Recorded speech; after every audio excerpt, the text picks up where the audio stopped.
વ્યાસ વિરુદ્ધ અપ્રમાણસર મિલકતનો ગુનો દાખલ થયો છે। 2023માં અરજી મળ્યા બાદ તપાસ હાથ ધરાઈ હતી। કાયદેસરની આવક કરતા 68.84% એટલે કે 3.56 કરોડની વધુ મિલકત મળી આવી છે। આ અપ્રમાણસર મિલકતનો ગુનો દાખલ થયો છે। કેતકી વ્યાસના આગોતરા જામીન નામંજૂર થયા છે। અમદાવાદ ક્રાઇમ બ્રાન્ચની મદદથી શેલા વિસ્તારમાંથી તેમની ધરપકડ કરાઈ છે। કેતકી વ્યાસના ફ્લેટ પર હાલ પંચનામાની કાર્યવાહી ચાલી રહી છે। વર્ષ 2001માં ચીફ ઓફિસર તરીકે જોડાયા હતા। જમીન, મકાન, વાહનો જેવી સંપત્તિ એકત્ર કરી મોટાભાગની મિલકત માતા પિતાના નામે વસાવી છે। 2012-13 થી 23 સુધીનો જે ચેક પીરિયડ છે એમાં એમણે 78 લાખનો પગાર મેળવેલો છે। સામે રસોડા ખર્ચ ફક્ત 15,90,000 જ છે એમાં। મતલબ કે જે સિદ્ધાંત નક્કી કરેલા છે એ સિદ્ધાંત કરતાં પણ એમણે ઓછી રકમ ખર્ચેલી છે અને ઓછી રકમ ઉપાડ કરેલી છે। ત્યારે વધારે શંકા જાય કે આટલી રકમ ઓછી ઉપાડ કરવા પાછળના કારણો શું? આ જે રકમ એમને પગાર પેટે મળેલી એની કઈ પ્રોપર્ટી વસાવેલી, આ બધું જ કેલ્ક્યુલેશન કરી એમની સામે એમણે જે કુલ પગાર એમને મેળવ્યો છે એની સામે એમને જે કાયદેસરની મેળવેલ આવક છે એમની 5,17,00,000 સમથિંગ, એની સામે એમની વધારાની જે આવક જે ગણાઈ પગારમાંથી બાદ કરતા એ 3,56,00,000ની એટલે કે 68.84% એમની વધારાની સંપત્તિ જણાઈ આવી છે। એટલે આ ગુનો દાખલ થયો।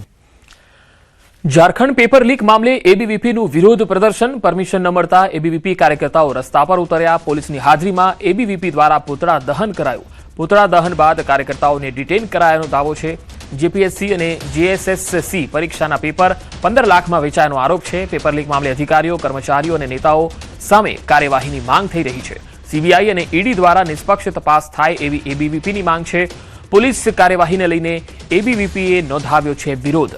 માંગણીઓ નહીં સંતોષાય તો દેશવ્યાપી ઉગ્ર આંદોલનની ચીમકી આપી છે। દેશભરના વિદ્યાર્થીઓ સાથે ઝારખંડ વિધાનસભા ઘેરાવની પણ ચેતવણી અપાઈ છે। વધુ માહિતી મેળવીએ સંવાદદાતા સુરતથી કીર્તેશ પટેલ જોડાયા છે। કીર્તેશ, એબીવીપીએ જે વિરોધ પ્રદર્શનોનું એલાન કર્યું છે આ અંગે શું વધુ માહિતી છે?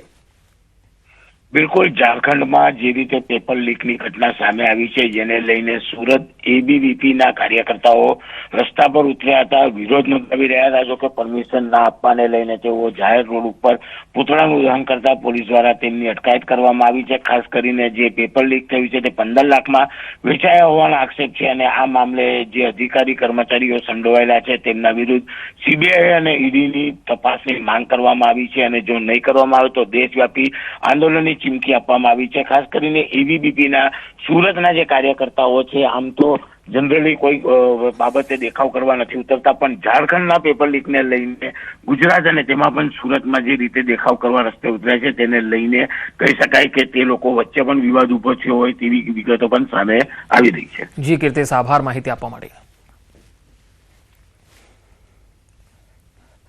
વડોદરામાં આજવા રોડ પર વેપારીની કાર સળગાવી દેવાઈ। 4.5 કરોડના પોન્ઝી વિવાદમાં અંગત અદાવત હોવાની ચર્ચા થઈ રહી છે।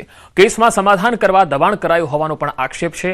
લોખંડના સળિયાથી કારના કાચ તોડી નાખવામાં આવ્યા। પેટ્રોલ છાંટી અને ટાટા સફારીમાં આગ ચાંપી દેવાઈ। બાપોદ પોલીસે આરોપીની શોધખોળ હાથ ધરી છે। એફએસએલ ટીમે ઘટના સ્થળેથી તપાસ હાથ ધરી। ઘટના સીસીટીવી ફૂટેજમાં આખી ઘટના કેદ થયેલી છે, તેના દ્રશ્યો પણ સામે આવી ચૂક્યા છે। આજવા રોડ પર વેપારીની કાર સળગાવવામાં આવી। તસવીરોમાં તમે જોઈ શકો છો કે આખી કાર જે સળગાવવામાં આવી છે તેના સીસીટીવી ફૂટેજ અત્યારે સામે આવ્યા છે। બાપોદ પોલીસ આ સમગ્ર મામલે તપાસ કરી રહી છે। કેસમાં સમાધાન કરવા માટે દબાણ કરાયું હોવાનો આક્ષેપ છે અને 4.5 કરોડના પોન્ઝી વિવાદમાં અંગત અદાવત હોવાની ચર્ચા છે। આખા મામલે હવે બાપોદ પોલીસ સ્ટેશનમાં ફરિયાદ થઈ છે। હવે સમગ્ર મામલે તપાસ ચાલી રહી છે। આરોપીની શોધખોળ પોલીસે હાથ ધરી છે। તો સીસીટીવી ફૂટેજમાં એ દ્રશ્ય જોઈ શકાય છે, જે વ્યક્તિ બાઇક પર સવાર છે તે જઈ રહ્યો છે। વધુ માહિતી મેળવીએ વડોદરાથી સંવાદદાતા હાર્દિક દીક્ષિત જોડાયા છે। હાર્દિક, આ જે કાર સળગાવી દેવાઈ છે, વિવાદ શું હતો? કઈ પોન્ઝી સ્કીમ અને કઈ અંગત અદાવતને લઈને આ આખો બનાવ બન્યો છે? બિલકુલ બી, સૌપ્રથમ આપણે દર્શકોને જણાવી દઈએ કે પોન્ઝી એટલે એક એવા પ્રકારનું આર્થિક કૌભાંડ કે જેમાં જે ભેજાબાજો હોય છે તેમના દ્વારા જે મોટું રોકાણ હોય અને એની સામે મોટા વળતરની એટલે કે એકના ડબલ કરવાની લાલચ આપવામાં આવે છે, પરંતુ અસલમાં આ પ્રકારનું ઇન્વેસ્ટમેન્ટ કરાતું નથી। અને માત્ર રોકાણકારો પાસેથી એક તગડી રકમ વસૂલ કરવામાં આવે છે અને ત્યારબાદ ટાર્ગેટ મુજબની રકમ ભેગી થઈ જાય તો જે તે સંસ્થા દ્વારા આ કૌભાંડ ચલાવવામાં આવતું હોય છે તેનું ઉઠમણું થઈ જાય છે। ત્યારે આજવા રોડ પર એક જે વેપારી છે તેની સાથે પણ આ જ પ્રકારની ઘટના જે છે તે ઘટી છે। 4.5 કરોડનો પોન્ઝી વિવાદ જે છે તેની અંગત અદાવતને ધ્યાનમાં રાખીને આખી જે કાર છે તે સળગાવી દેવાનું ષડયંત્ર જે છે તે કરવામાં આવ્યું। આખા કેસમાં સમાધાન કરવા દબાણ કરાયું હોવાનો આક્ષેપ જે છે તે કરવામાં આવી રહ્યો છે અને સીસીટીવી ફૂટેજમાં પણ જોઈ શકાય છે કે ટુ વ્હીલર પર એક શખ્સ આવે છે, લોખંડના સળિયાથી કારના કાચ તોડે છે અને ત્યારબાદ પેટ્રોલ છાંટીને જે ટાટા સફારી કાર છે તેમાં આગ લગાડે છે। દ્રશ્યમાં બીજું એ પણ જોઈ શકાય છે કે કારમાં આગ લગાડ્યા પછી એ શખ્સ જે છે તે મકાનની દિવાલ કૂદીને પોતાનું ટુ વ્હીલર લઈને ફરાર થઈ જાય છે અને જે કાર માલિક છે તેઓ જાગી જાય છે। તેમના દ્વારા બુમરાણ મચાવવામાં આવે છે પરંતુ કોઈ તેને પકડે એ પહેલા જ જે આરોપી ફરાર થઈ જાય છે। એફએસએલની ટીમ જે છે તે ઘટના સ્થળે પહોંચી હતી અને એફએસએલ દ્વારા તપાસ શરૂ કરવામાં આવી છે। અત્યારે જે બાપોદ પોલીસ છે તેમના દ્વારા આરોપીની શોધખોળ કરવામાં આવી રહી છે અને આખી જે ઘટના ઘટી તેનું મૂળ કારણ શું છે, આખું કૌભાંડ શું હતું કે પછી અન્ય કોઈ વિવાદના કારણે આ જે ઘટના છે તેને અંજામ અપાયો તે દિશામાં બાપોદ પોલીસ જે છે તે અત્યારે તપાસ કરી રહી છે। પંકજ જી હાર્દિક આભાર માહિતી આપવા માટે।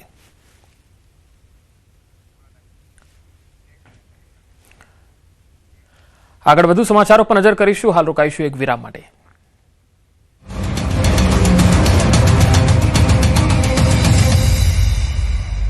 ગુજરાતમાં મેઘરાજાની મહેર, પાટણ, બનાસકાંઠા અને અંબાજીમાં મેઘરાજા મહેરબાન। પાટણમાં 1 ઇંચ જેટલા વરસાદમાં જાણે કે જળબંબાકારની સ્થિતિ સર્જાઈ। ગરનાળામાં પાણી ભરાતા શહેર તરફ જવાના મુખ્ય માર્ગમાં જ પાણી ભરાઈ ગયું, જેના કારણે વિદ્યાર્થીઓ, રાહદારીઓ અને વાહન ચાલકોને મુશ્કેલી વેઠવાનો વારો આવ્યો। શહેરમાં પાણીના સામ્રાજ્યના કારણે મુખ્ય રસ્તાઓ બંધ થતા વાહન ચાલકો અટવાયા। ઊંઝા 3 રસ્તા નજીક પણ પાણી ભરાવાને કારણે ઊંઝા તથા ચાણસ્મા જતા અને ત્યાંથી આવતા વાહન ચાલકોએ મુશ્કેલી વેઠવાનો વારો આવ્યો।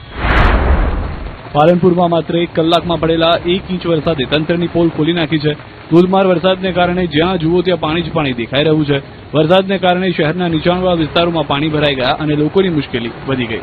ખાસ કરીને આરટીઓથી રામપુરા તરફ જતા મુખ્ય માર્ગ પર ઘૂંટણસમાં પાણી ભરાતા વાહન ચાલકો અટવાયા। પાણીમાંથી પસાર થવા માટે વાહન ચાલકોને ભારે હાલાકીનો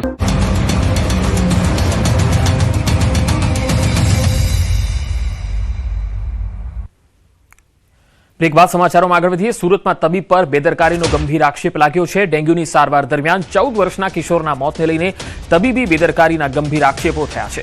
2 દિવસથી તાવ હોવાથી અભિષેકસિંહને સ્વસ્તિક હોસ્પિટલ લઈ જવાયો, જ્યાં તપાસ બાદ ડેન્ગ્યુનું નિદાન થયું।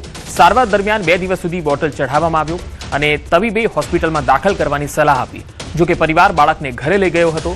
ગઈકાલે રાત્રે ઇન્જેક્શન આપ્યાના અડધા કલાકમાં કિશોર બેભાન થઈ ગયો। પરિવારે ખોટી એક્સપાયરી અથવા તો ઓવરડોઝની દવા અપાઈ હોવાનો આક્ષેપ કરી ડોક્ટર સામે કડક કાર્યવાહીની માંગણી કરી છે। સમગ્ર મામલે પાંડેસરા પોલીસે તપાસ હાથ ધરી છે।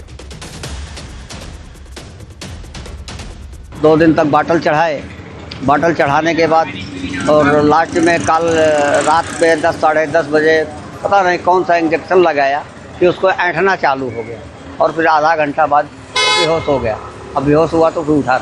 भाई मेरे को लगता है उसका लास्ट इंजेक्शन जो है उसमें हैवी डोज दे दिया या तो उसने एक्सपायर डेट का इंजेक्शन दे दिया।